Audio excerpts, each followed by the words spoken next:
Hindi katulad sa ospital na busy talaga. Ano? Mas maganda doon kasi walang bedside. Oo, wala. Eh, di bumili ng avocado. Kasi nag-a-assess kayo sa ospital, sa bedside, di ba? Mahirap yun.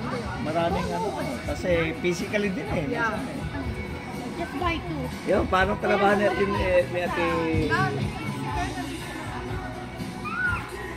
Are you guys having fun?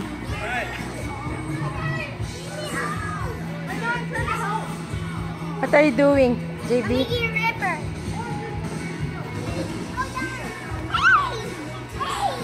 Mama, I'm making a river with boat. Oh yeah. Wala naman sila. Ang uwi nila ano pa? Sa Monday na, Monday. So refreshing. Oo. What is that? Kasi wala nga pala tayo sa inyo. Wala na. Wala. Judy. Napalok na ako. Mga Doon kayo sa hindi mainit. Kain na, Tess. Kumain kayo. Hindi tumatanda si Balain, Tess eh. Oh.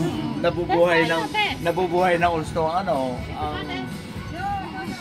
dapat dito nabubuhay ng ulsto ang mga orchids.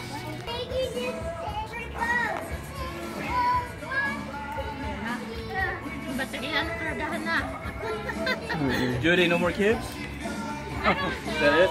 You need a boy? maybe a few years. I feel like we're gonna get a fourth.